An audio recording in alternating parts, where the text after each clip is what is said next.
Ahora vamos al bloque de cirugía cardíaca y vamos a tener para este bloque el apoyo del doctor George de Santolo, que va a ser coordinador del bloque. Por favor, el doctor de Santolo es médico cirujano egresado de la Escuela José María Vargas de la Universidad Central de Venezuela. Tiene un posgrado en cirugía general en el Hospital Vargas de Caracas, posgrado de cirugía cardiovascular en el Hospital Universitario de Caracas y es cirujano cardiovascular en la Policlínica Metropolitana. Con ustedes entonces vamos a dejar al doctor de Santolo para que coordine el siguiente bloque. Gracias, doctor Santolo, por su apoyo.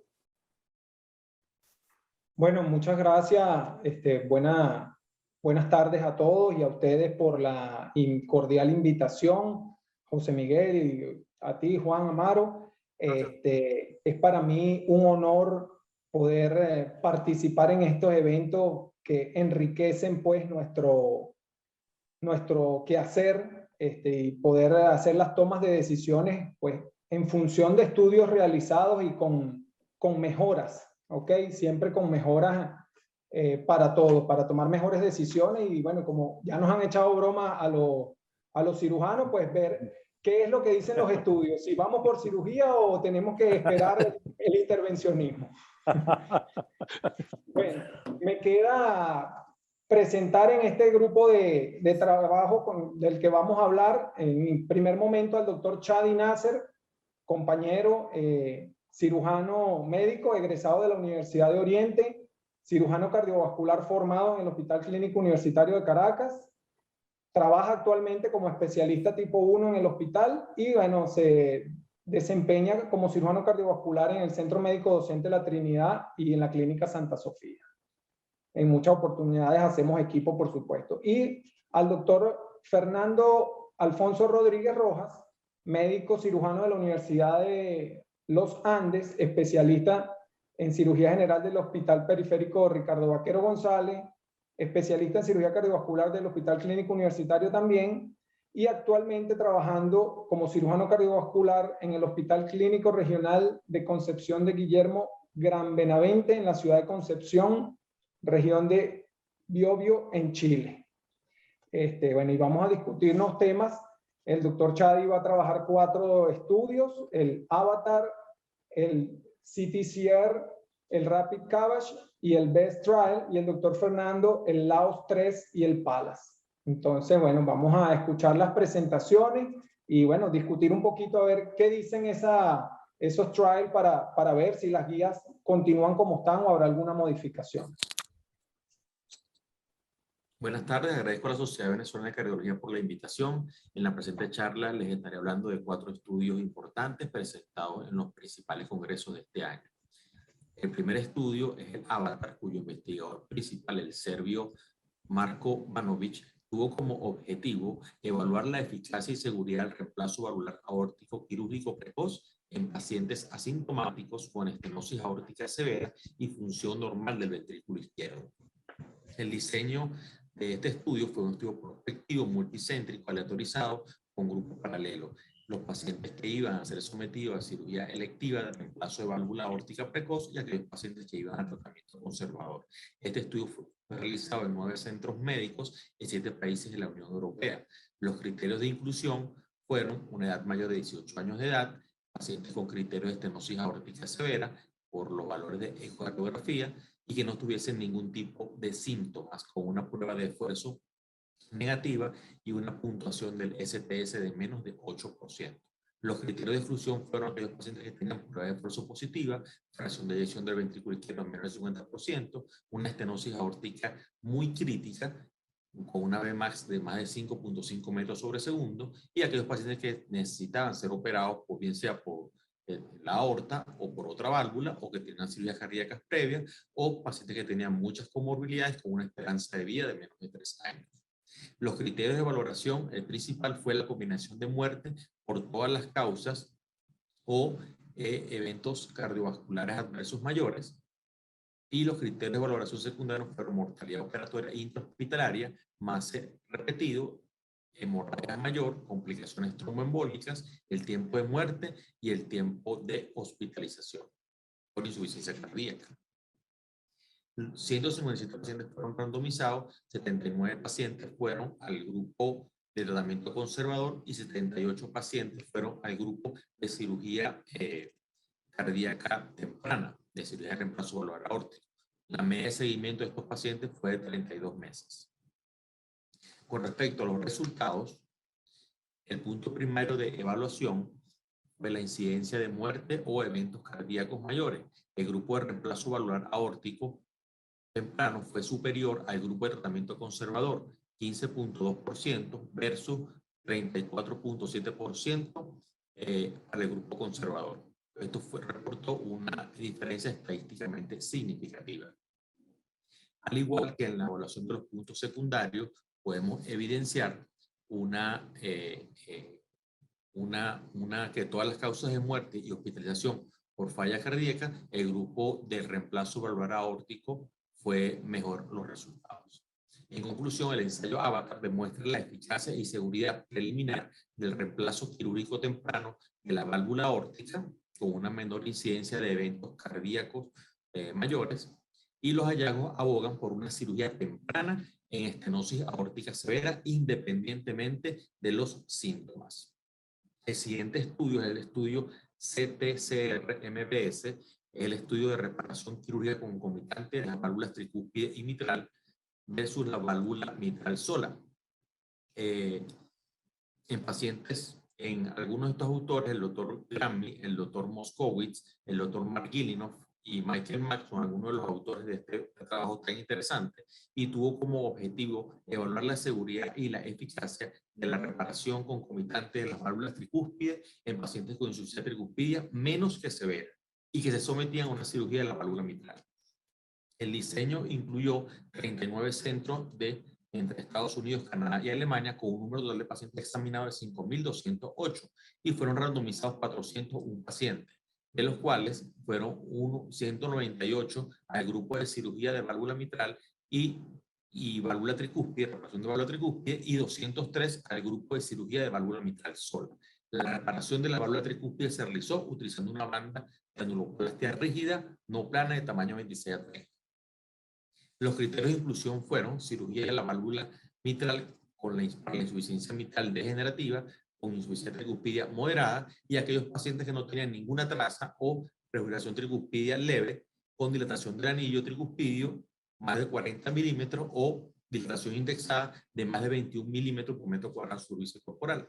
Los criterios de exclusión fueron enfermedad primaria de la válvula tricúspide, regurgitación mitral secundaria y manejo subóptimo de volumen.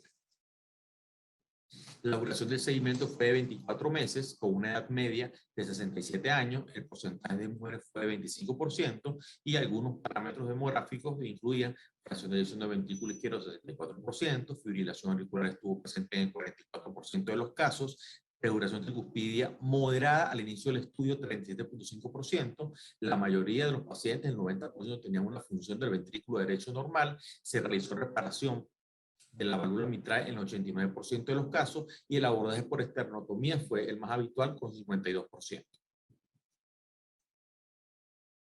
El punto de evaluación primario, eventos cardiovasculares mayores a 2 años, fue favorable para el grupo de cirugía mitral, más tricúspides con 3.9%. La variable muerte fue mayor en cirugía mitral sola, 4.5%. No hubo casos de reoperación de válvula tricúspide, y en el grupo de la cirugía mitral sola solo hubo mayor progresión de regurgitación tricúspidia en el grupo en el cual solamente se operó la válvula mitral para un 6.1%. En el grupo de pacientes con regurgitación tricúspidia moderada, la diferencia fue aún mayor a favor del grupo de cirugía mitral más tricúspidia. Como pueden ver en la lámina, 4.5% versus 18.1%. Hubo una mayor incidencia de colocación de marcapasos en el grupo de cirugía de válvula mitral más válvula tricúspide, y en conclusión, vemos que este trabajo concluyó que la reparación concomitante de la válvula tricúspide más cirugía de la válvula mitral en pacientes con regurgitación tricúspidia menos que severa da mejores resultados a los 2 años, principalmente en la reducción de la progresión a regurgitación tricúspidia y menor incidencia de eventos cardiovasculares mayores. La mortalidad y reingreso fueron similares, mientras que la implantación de marcapasos permanentes fue mayor con la reparación concomitante de la válvula tricúspide. Y por último, si se reduce la progresión de la insuficiencia tricúspide, los resultados en el beneficio clínico a largo plazo solo se pueden determinar con un seguimiento más prolongado. El tercer estudio es el estudio RAPID-CABACH, ¿okay? Es un estudio interesante de cirugía de revascularización miocárdica precoz versus la estándar en pacientes con síndrome coronario agudo tratados con ticagrelor. Los autores Derek So, George Wells y colaboradores plantearon la justificación de este estudio en base a que el 10% de los pacientes con síndromes coronarios agudos requieren cirugía de bypass coronario. Ya el estudio Plateau había demostrado ya alta mortalidad con la cirugía en el primer día tras la retirada del ticagrelor, y las guías americanas sugieren retirar el ticagrelor al menos 5 días antes de la cirugía, mientras que las guías europeas del 2017 sugieren retirarlos 3 días antes. El diseño del estudio, un estudio aleatorizado multicéntrico de seguridad en síndromes coronarios agudos tratados con ticagrelor, en el cual se randomizaron 2 grupos: cirugía precoz de bypass coronario 2 a 3 días retiro del ticagrelor, y cirugía de bypass coronario tardío 5 a 7 días posterior al retiro del ticagrelor.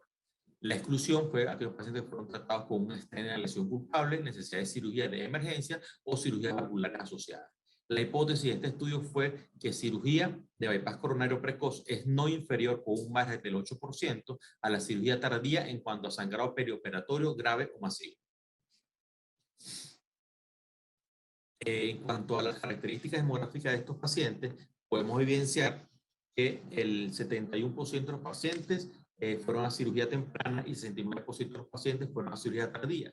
Las características de los pacientes de los 2 grupos fueron más o menos parecidas, con un grupo con un número de injertos, como pueden ver en el cuadro, en los 2 grupos parecido: 3 injertos, más o menos el promedio de colocación, y una utilización de arteria mamaria también más o menos igual, 70 versus 69 pacientes.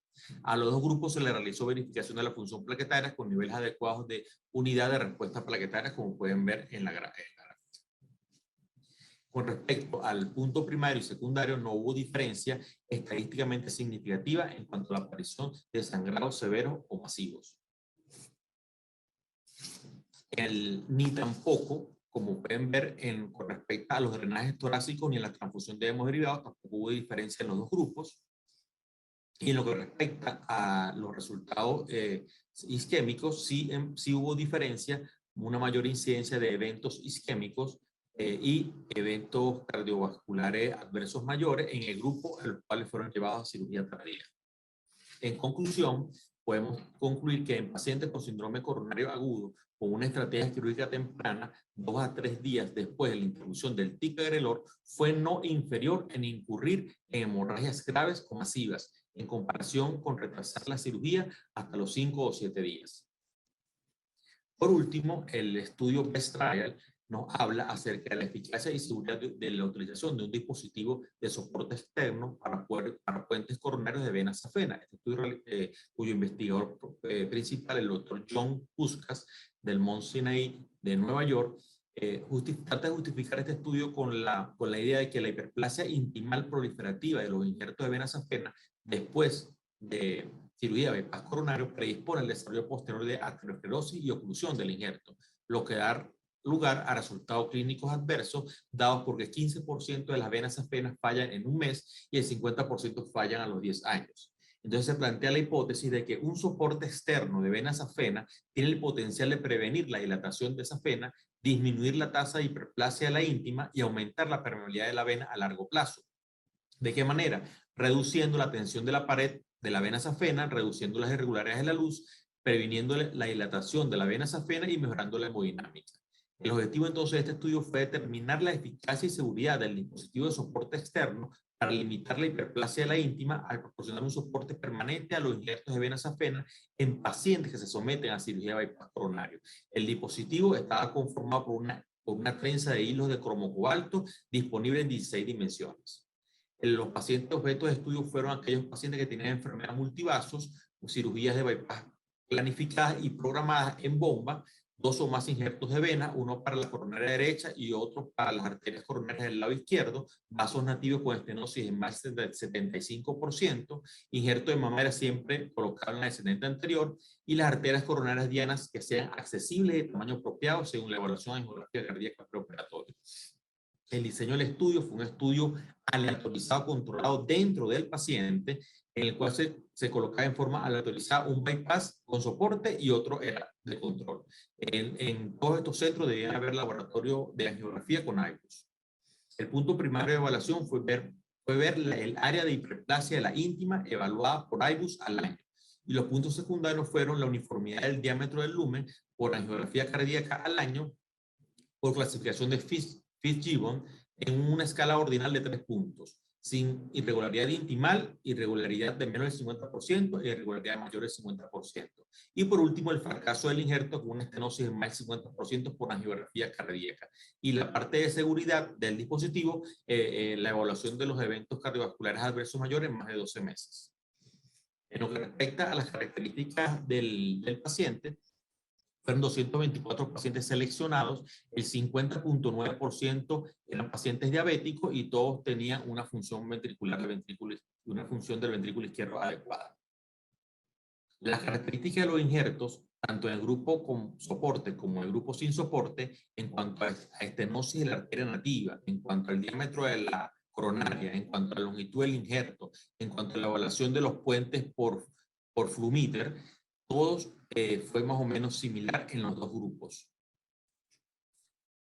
Al realizar la angiografía, como ven en la gráfica de arriba, podemos ver que la angiografía y la evaluación por IBUS a los 12 meses se evidenció un 42% tenían una safena bien sea ocluida o con enfermedad difusa y solo el 70% de los pacientes se les pudo realizar IBUS. Al evaluar la uniformidad del lumen por la clasificación de Fitzgibbon, no hubo diferencias tanto en el grupo de injerto como en el grupo con soporte y sin soporte. En lo que respecta a la falla del grafo a los 12 meses, se pudo evidenciar por angiografía que había estenosis en más del 50% en el grupo con soporte, 30.2%, y estenosis de más del 50% en el grupo sin soporte de un 26.2%, lo cual no fue estadísticamente significativo. Podemos concluir entonces que la hiperplasia de la íntima entre las safenas con soporte y sin soporte no alcanzó significación estadística.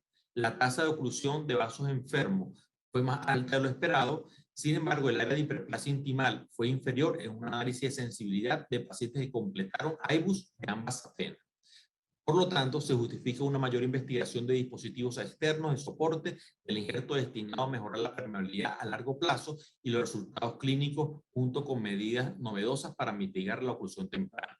Por su atención, muchísimas gracias. Espero sus preguntas y comentarios.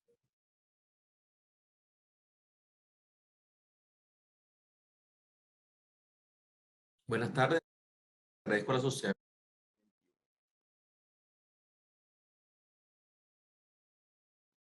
Buenas noches a todos. Agradecido por la oportunidad de estar nuevamente en un evento de la Sociedad Venezolana de Cardiología. Y en esta noche vamos a hablar sobre 2 trabajos. El primero de ellos es el PALAX, que es la pericardiotomía posterior izquierda para la prevención de la fibrilación auricular postoperatoria después de la cirugía cardíaca. Este es un ensayo de un centro de la Universidad Weill Cornell en Nueva York que fue presentado este año en la American Heart Association del 2021. El objetivo del trabajo era demostrar que la pericardiotomía posterior izquierda puede reducir la fibrilación auricular postoperatoria en pacientes sometidos a cirugía cardíaca, pero excluyendo los pacientes que se sometían a cirugía valvular mitral, reoperaciones o pacientes que ya estuvieran recibiendo tratamiento por fibrilación auricular previa.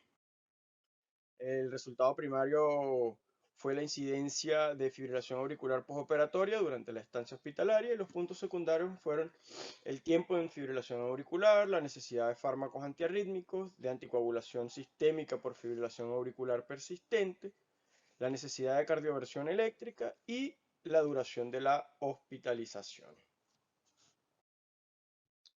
Entre los resultados, pues podemos ver que los pacientes que se sometieron a la pericardiotomía posterior izquierda tuvieron un 18% de fibrilación auricular postoperatoria versus un 32% de los que no recibieron el procedimiento. Esto tuvo una diferencia estadísticamente significativa. Además que entre los puntos secundarios, la necesidad de uso de fármacos antiarrítmicos también hubo una diferencia importante. Las conclusiones del trabajo, pues que la pericardiotomía posterior izquierda no se asoció con complicaciones perioperatorias ni con prolongación del tiempo quirúrgico, que se asoció con una reducción estadísticamente significativa en la incidencia de fibrilación auricular postoperatoria después de cirugía coronaria, valvular aórtica y cirugía sobre la aorta, y que es necesario un gran ensayo multicéntrico confirmatorio que incluya todo el espectro de cirugías cardíacas para cuantificar los posibles beneficios clínicos de la intervención. Por otra parte, también vamos a hablar sobre el estudio LAOS-3, que es un estudio multicéntrico randomizado que se realizó en 27 países con más de 105 centros involucrados y cerca de 5.000 pacientes enrolados. Se planteó la hipótesis que la oclusión quirúrgica de la orejuela izquierda previene el accidente cerebrovascular isquémico y la embolía sistémica en pacientes con fibrilación auricular y que se someten a una cirugía cardíaca. Ya el resultado primario fue la aparición de accidente cerebrovascular isquémico, también incluidos los ataques isquémicos transitorios con imágenes positivas o las embolías sistémicas. Los resultados, bueno, podemos observar que los pacientes que se sometieron a la ligadura de la orejuela izquierda tuvieron una reducción importante en el accidente cerebrovascular isquémico o embolía sistémica, con una diferencia estadísticamente significativa, perdón. Un 4.8% los que se sometieron a la ligadura versus un 7% los pacientes que no fueron al procedimiento. Y podemos ver que a lo largo del tiempo cómo se separan las curvas de resultados. Las conclusiones del trabajo fue que los pacientes que se sometieron a la oclusión de la orejuela izquierda durante la cirugía cardíaca pues tuvieron una menor incidencia de ataque cerebrovascular isquémico o embolía sistémica durante el seguimiento de 3.8 años. Muchas gracias por tu atención. Buenas noches.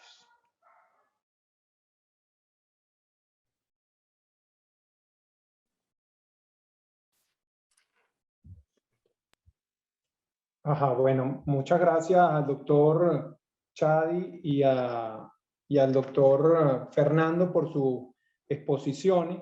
De verdad que excelente presentación y resumen de lo que podemos ver fueron esos trabajos. Entonces, bueno, ahora vendría la pregunta inicialmente pues al doctor Chadi sobre vamos a hablar por estudio. En el primer estudio, en el avatar, donde entonces pues cambiaría lo que es la pauta a que los pacientes asintomáticos con el diagnóstico de una estenosis aórtica severa sí serían candidatos pues por estos resultados contundentes, a pesar de que el estudio no es todavía de tan gran cuantía, probablemente entonces ir a cirugía con unos mejores resultados.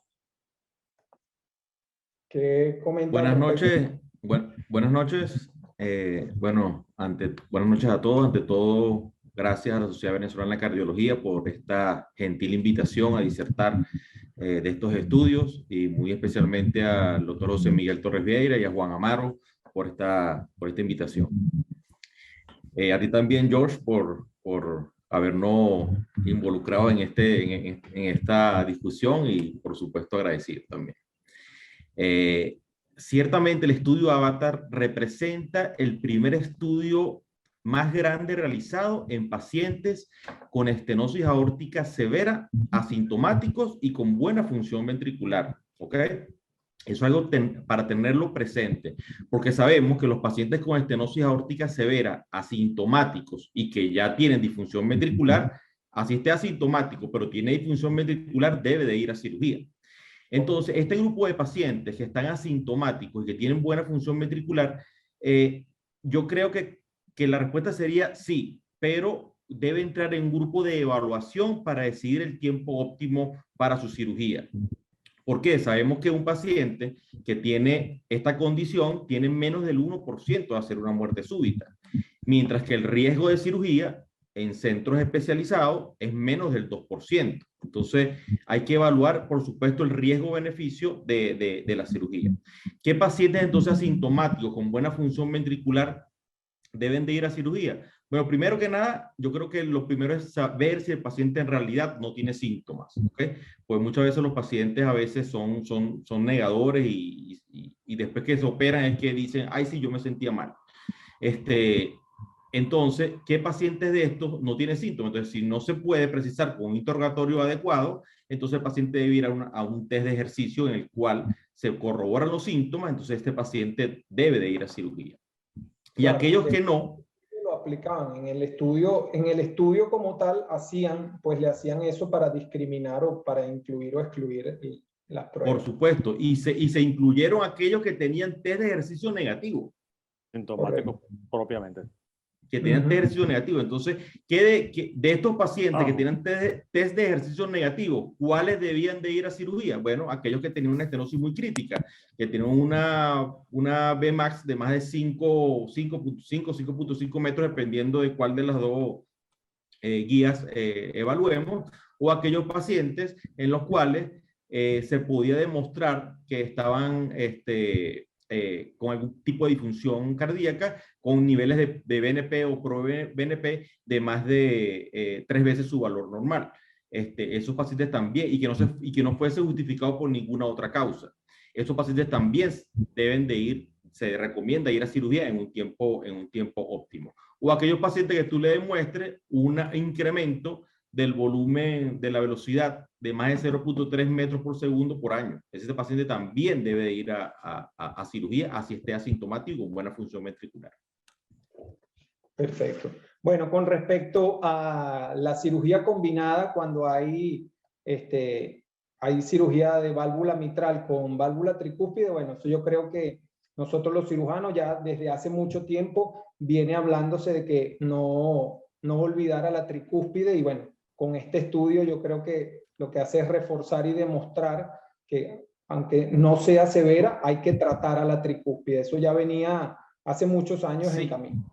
Sí, correcto. De hecho, nosotros en el hospital universitario, tú participaste en varios ensayos que hicimos en el hospital, tanto a corto, mediano como largo plazo, y llevamos estos trabajos por Congreso Mundial de Cirugía Cardiovascular en Grecia, posteriormente el latinoamericano en Colombia y posteriormente el último a largo plazo en Perú. Y se demostró fehacientemente que la reparación tricúspide en pacientes que tienen patología, en este caso la válvula mitral, era adecuado realizarla, por si no había progresión de dicha enfermedad. Yo creo que igual va a pasar también con la válvula aórtica, teniendo en cuenta los criterios que le dije anteriormente.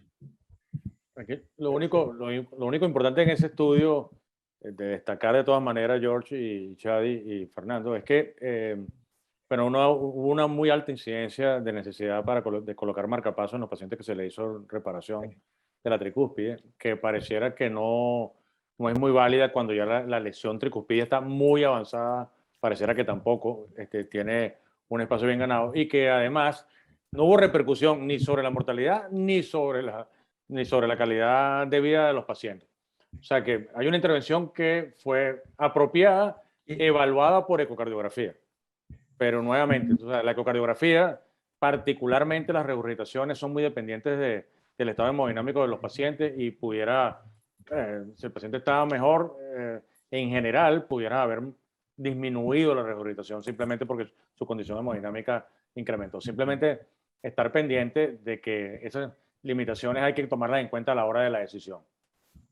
Sí. Con respecto, al Rapid CABG, Teníamos, bueno, ayer que comentaban sobre antiplaquetarios y aparición de nuevas drogas, incluso como inhibidores del efecto del ticagrelor para cuando se requerían, pues, cirugías de emergencia. Ya son otras cosas que vienen en progreso, pero bueno, aquí con esto, en este estudio del Rapid Cardiac, pues hay esa demostración, esa conclusión, como dijo Chadi, de que, bueno, con esperar solamente precozmente con 3 días, no hubo una diferencia significativa a esperar los 5 a 7 días de sus resultados. Sin embargo, bueno, ya sabemos que vienen también drogas en estudios para ayudar a la recuperación de ese respecto.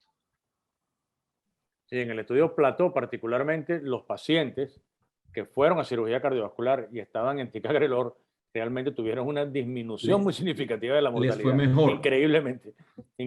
O sea, que ya había una data gruesa allí que interesante, y esto lo comprueba.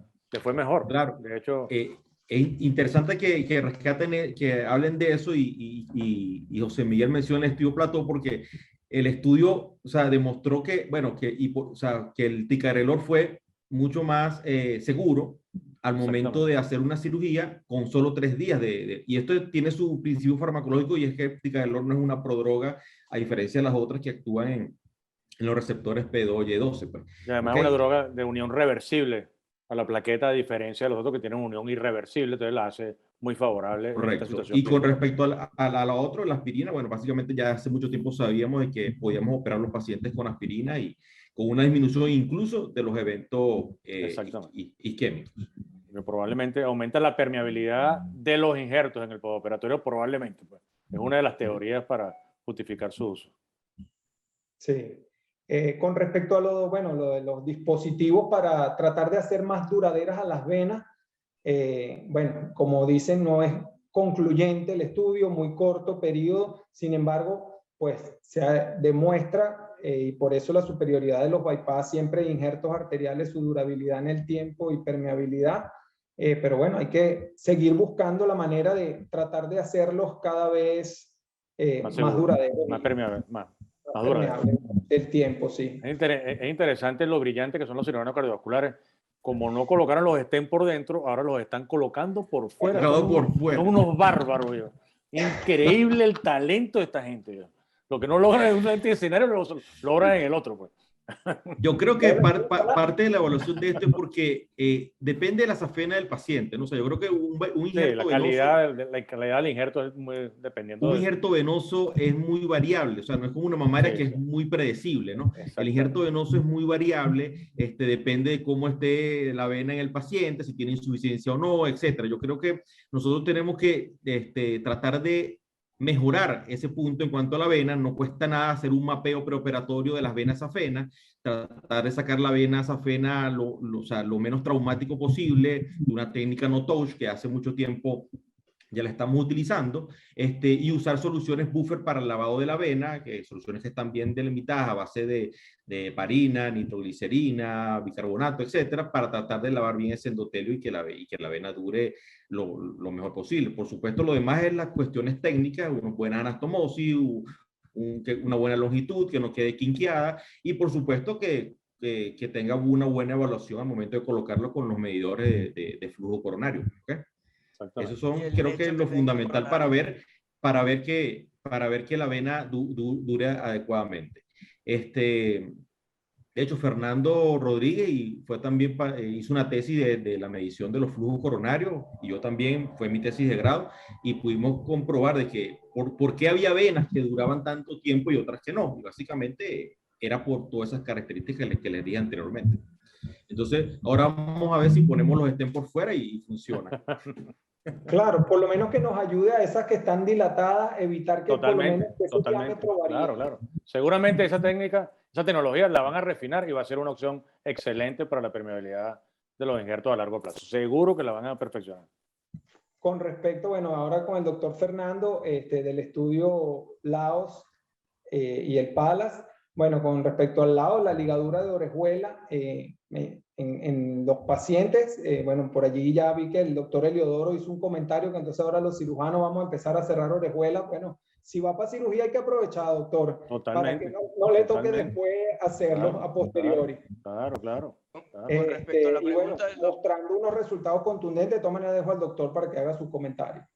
Sí, vi que el doctor Eliodoro preguntó que cuánto tiempo prolongaba la cirugía. La verdad, en el trabajo, el tiempo de circulación extracorpórea fue menos de 10 minutos de diferencia entre los que se le sometió a la ligadura versus los que no. Y el tiempo de clampeo aórtico, la diferencia fue menos de 5 minutos. Así que no es relevante, No es relevante. el tiempo de duración. Por ejemplo, si nosotros estamos haciendo ligadura o no, en el hospital donde yo estoy acá en Chile, yo estoy en un centro bastante grande, similar al Hospital Universitario de Caracas. Hacemos aproximadamente 600 cirugías al año y le hacemos ligadura de orejuela a los pacientes con valvulopatía mitral y con dilatación de la aurícula izquierda. Pero en general, de rutina, a los pacientes que van a cirugía no lo hacemos. Sin embargo, con estos resultados, pues la verdad es que podríamos empezar a utilizarlo, porque tiene una reducción importante en el evento primario de accidentes vasculares encefálicos. Totalmente. Pareciera muy a propósito de los resultados de este estudio, una consideración muy importante al momento de la cirugía, particularmente de acuerdo al grupo etario y a los factores de riesgo o al chat prequirúrgico de estos pacientes que predigan el riesgo de hacer eventos en el futuro. Creo que ustedes lo podrían considerar como parte de la rutina quirúrgica. Sí, claro, hay en pacientes, como está diciendo José Miguel, que de entrada ya se sabe que pues sería como mandatorio hacerlo, pacientes con FA, aurículas dilatadas, todas estas cosas, ok, ya tienen como una indicación formal, pero lo otro sería eso, evaluar esos predictores de posibilidades, ya que quirúrgicamente realmente, bueno, ellos en el estudio hablaban de 3 técnicas que se pueden hacer, una que es la sutura con resección y las otras que nada más son con dispositivos estilo uno clips de tamaño un poco más grande, y entonces realmente el tiempo de cirugía y la técnica es relativamente bastante sencilla y rápida de ejecutar. Y bueno, con respecto a la pericardiectomía posterior para disminuir el riesgo de la FA, ¿qué comentario adicional, aparte de las conclusiones que da el estudio, nos pudiera decir el doctor Fernando? Mire, yo la verdad encuentro que el trabajo, hoy justamente lo estaban discutiendo en el Congreso de Cirugía Coronaria que está llevándose ahorita a cabo en Nueva York. Estaba el doctor Mario Gaudino presentando el trabajo, pero el N de pacientes es bastante poco, son menos de 500 pacientes y fueron 202, 210 que se les hizo la pericardiotomía posterior. La verdad es que no sé si los resultados sean como para hacerlo de rutina. La verdad no encontré que la pericardiotomía esta posterior más un drenaje pleural izquierdo sea algo que sea favorable. Sin embargo, habría que ver, pero con menos de 500 pacientes yo creo que es como muy poco el N para decir que es un procedimiento que deberíamos intentar hacer de rutina. O por lo menos esa es mi opinión. No es riesgoso y no consume mucho tiempo hacerlo, ¿no? No, la verdad es que no, es una incisión de 5 centímetros que se hace en el pericardio posterior, se abre el pericardio, la pleura izquierda, y la hipótesis que ellos plantean es que este líquido de sangre en el postoperatorio que se acumula en el pericardio posterior irrita el corazón y esto es lo que produce las fibrilaciones auriculares postoperatorias. A mí conceptualmente me parece súper interesante el estudio, además me parece una opción nuevamente simple, si no representa el riesgo. A mí, si fuera cirujano, trataría de hacer mi propia experiencia, porque si hay algo que complica el postoperatorio de la cirugía cardiovascular es la fibrilación auricular, y comienza un tema allí de que si anticoagulamos al paciente, no anticoagulamos al paciente, tiene los tubos todavía, está muy reciente, espérate un momento. Y después hace un hemopericardio y le estábamos en anticoagulante por la fibrilación. Te digo que la fibrilación en el postoperatorio, al menos para los cardiólogos clínicos, es un temazo, y si hay alguna manera de disminuir la lidia postoperatoria, a lo mejor es una línea interesante de trabajo. Totalmente, José Miguel. Cuando en los buenos tiempos del hospital universitario, cuando hacíamos 400, 500 casos al año, nos dábamos cuenta de eso. Y de hecho, una de nuestras residentes, la doctora Isa Ubey, su tesis de grado fue ese mismo trabajo que presentó Fernando, apertura del pericardio posterior, para disminuirla, y los resultados fueron más o menos parecidos a este estudio. ¿Y tú crees, Fernando, que técnicamente es fácil? Entiendo O sea, que ya lo que hicimos, ya lo hicimos en el hospital. Y segundo, ¿qué hemos optado ahora nosotros a largo plazo? Hemos visto, bueno, que los pacientes a los cuales no se le abre la pleura, entonces para evitar la comorbilidad o el adicionamiento de un tubo de tórax adicional, le colocamos un drenaje de Blake, que es un drenaje maleable en el pericardio posterior, y con eso ya nos evitamos el tema de abrir la pleura izquierda. Entonces, y eso también nos ha dado resultados similares a los que reportaron en el estudio. Interesante, muy interesante. Muy interesante.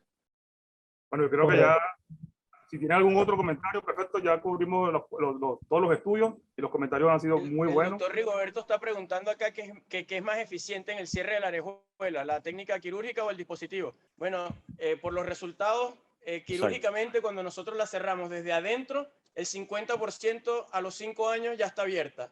Con los dispositivos, con el stapler o la Tricurve, el resultado es mejor. Sin embargo, ¿qué es más económico? Las manos de los cirujanos versus los dispositivos, claramente.